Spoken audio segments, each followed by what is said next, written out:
Nous sommes au col de la Burotte, un peu moins de 800 mètres d'altitude sur la hauteur de Basse-sur-le-Rue, où les concurrents du trail hivernal de la Moselotte vont passer ce dimanche. On va aller voir quelques bénévoles du COHM, le club organisateur de ce trail désormais classique dans le calendrier. On va tout de suite tendre le micro à Philippe Vaxelaire. Bonjour Philippe.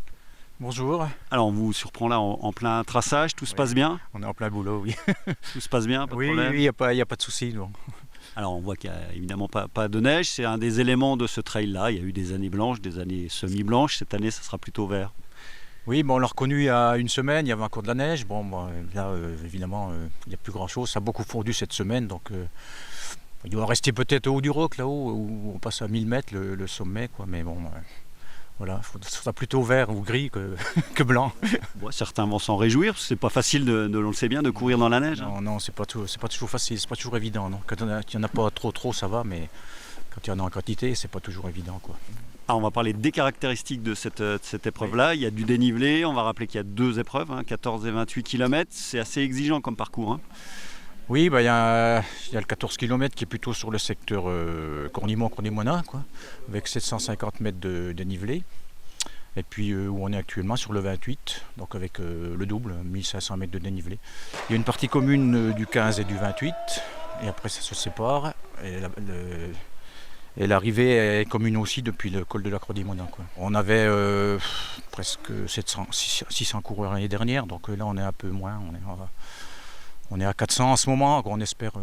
Il y a les inscriptions sur place, il y a les inscriptions sur le site jusque samedi à midi, donc on espère encore peut-être une petite centaine. Donc avis aux amateurs. L'appel est lancé. On va aller voir Jean-Marie Crozat qui est juste à côté, l'un de vos collègues. Bonjour Jean-Marie. Bonjour. Alors ouais, je disais, ça se présente bien quand même si sur le nombre d'inscrits, c'est toujours difficile, on le sait depuis un an, depuis la crise sanitaire. Oui, c'est vrai que cette période a malheureusement un petit peu fait que les effectifs ont diminué dans de nombreuses manifestations sportives. Le trail n'a pas échappé à cette règle.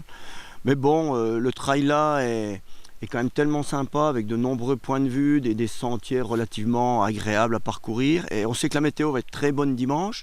Donc on invite vraiment les gens qui sont un petit peu en retard sur leur inscription à venir nous rejoindre, parce que la météo sera superbe.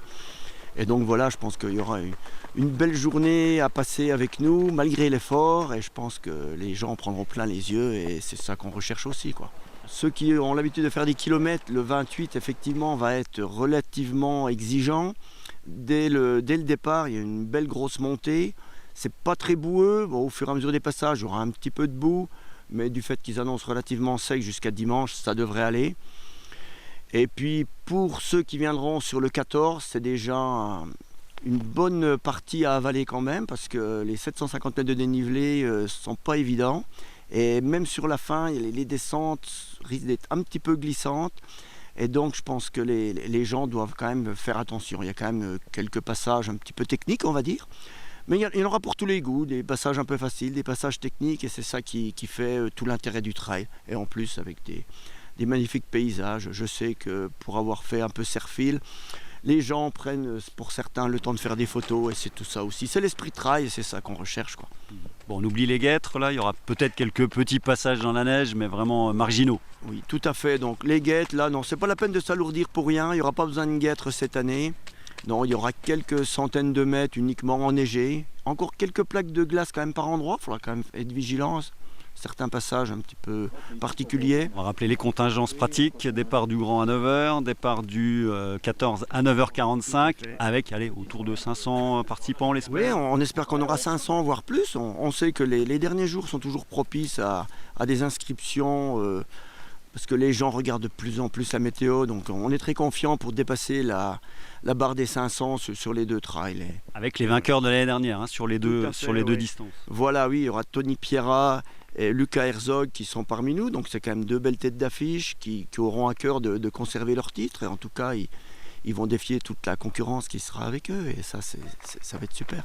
Les vainqueurs de l'édition 2022 sont en effet annoncés pour venir remettre leur titre en jeu. Pour tous, quoi qu'il en soit, la garantie d'en prendre plein les yeux sur ce parcours de montagne. Premier départ dimanche à Cornimont dès 9h.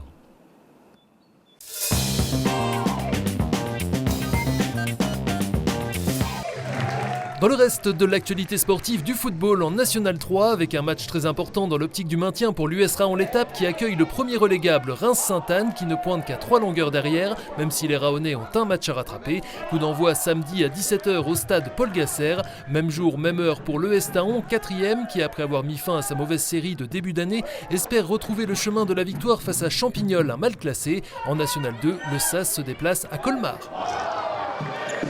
Après un week-end de repos, les handballeuses pinaliennes font leur retour sur les parquets ce samedi soir. Avant-dernière et relégable, les jaunes et bleus vont tenter de renverser la Stella Saint-Maur, 5e, qui reste comme elle sur une large défaite face à la réserve de Metz. Coup d'envoi à 20h15 au Palais des Sports. Toujours au rayon des sports collectifs du basket avec un duel de haut de tableau pour Le Bémircourt, 5e, qui reçoit la réserve de Mulhouse, Pfastatt 2e.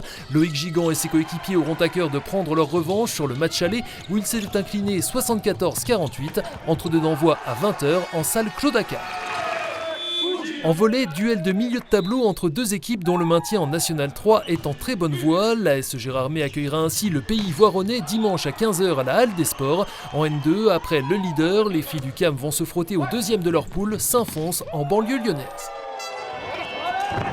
Enfin, également au programme ce week-end, les championnats Grand Est de Muay Thai éducatif junior-senior de la FSGT, la Fédération sportive et gymnique du travail, organisée par le Siam Boxing Thai de l'ancien champion du monde Charlie Méfon à la rotonde de Taon-les-Vosges, une première pour l'ancien foyer des ouvriers de la BTT, combat de 13h à 18h30.